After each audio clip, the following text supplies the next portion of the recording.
y'all genuinely do not know when people are monetizing off of your fear. I want to speak about this specifically from the lens of dating as someone who studies love. So I can view love from different lenses, not just my own experience with romance, love, and so forth.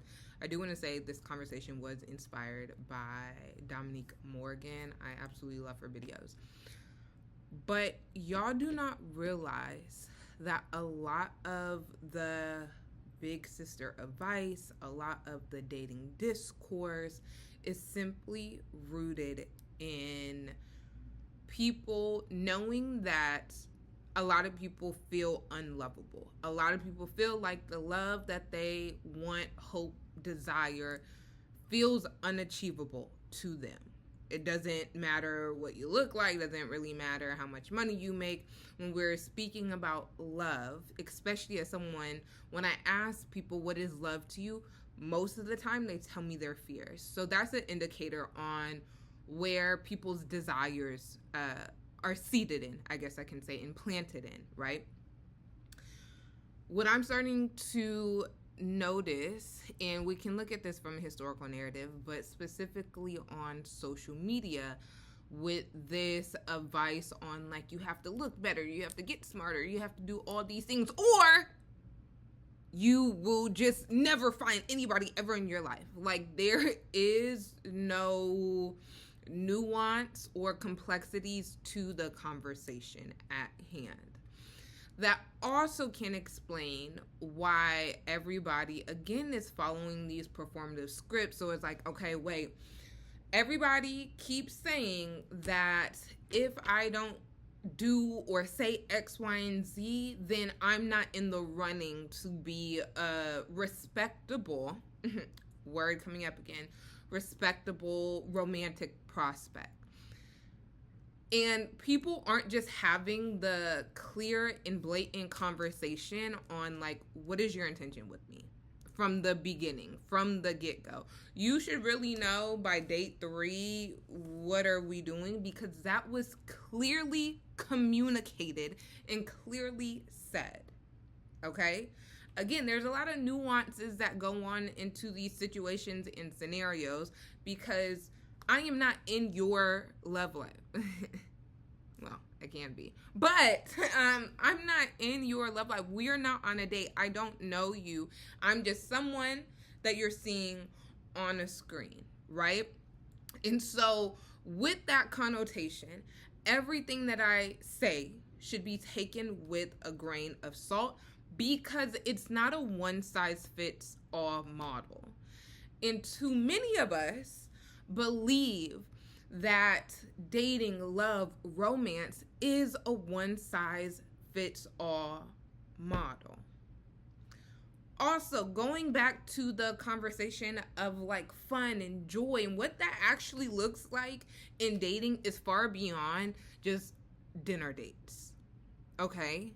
It is the hot and steamy.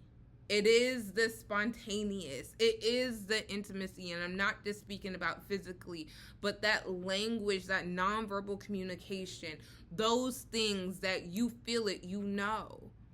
But why don't those conversations about dating and advice around dating and dating discourse have those front and center? Because it's so easy for me to get on here and say, the reason why your dating life sucks is because X, Y, and Z. And because you aren't playing in this performative role, right? Because you didn't ask for X, Y, and Z. Because this is a laundry list of this is what a man should do, this is what a woman should do, this is what a non-binary person should do, and you're not doing that, so that's why it sucks. Do you see how easy that is without any type of like backing, without any type of evidence? It's all opinion based, okay? And what these conversations leave out at its core is the importance of verbalizing. what you want. Literally saying I want statements. If the person is not texting you or calling you and you have a romantic interest, but you have not stated or named like, hey, I really want you to call me more. But we're trying to navigate this, I'm mysterious. I'm a mysterious girl. I'm a mysterious guy. You should just know.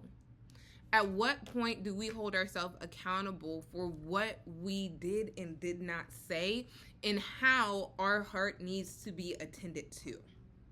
What tenderness feels like for me is going to look vastly different for you, because we are complex beings. We have our own full lives, our own needs, our own backgrounds, our own relationship with being nurtured or the lack thereof. This is my last point of this video because I want to do a separate conversation on this. Is you need to really sit down with yourself, pen to paper, work with a therapist, understand how nurturing and communication showed up in childhood and how that is affecting your desire, your seeking, or your yearning for love.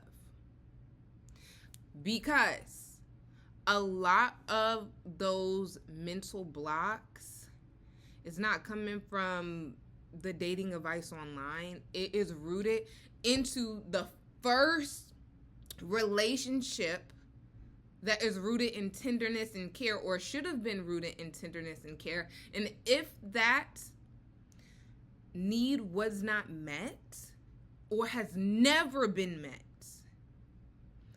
that is the biggest blockade to you getting the love in which you desire, especially when it comes to verbalizing that you need help or being able to depend on someone. And this is the last thing that I actually really want to say. Is someone, I have been in therapy since 2023 because the passing of my friend, I lost a job. It felt like my world was literally breaking, right? And so I've done the work of grief and grief in different sectors. And one thing my therapist told me this past week was you're now at the part, we did a lot of the work, not all of the work, but a lot of the work, and now you have to see it in action. For the whole self-help, self-improvement, the whole point of reading the books, doing the work, journaling, the next step is to put it in action. It's not just theory based. And a lot of the dating advice is solely theory based because so many people are not putting it into action. And as someone that studies love, let me tell you, let me give you all tea. A lot of these people have never been in relationships. A lot of people giving advice have never had any type of relationship. Casual, exclusive. And so y'all are taking advice from someone that got the same situation as you, and everything is merely a fantasy. And so again, as someone who sees multiple different vantage points of love, and I can view love objectively without placing me at the center of the conversation or my lived experience at the center of the conversation, I need y'all to be so mindful. Be so mindful about the things y'all are consuming, because the constant things that I see regurgitated in real life when I hold conversations in spaces and places, get off of social media and get in the field. And if you really want to talk to that person, call them right now. After you watch this video, pick up the phone and call them. Tell people that you miss them. The world's not gonna end, babes.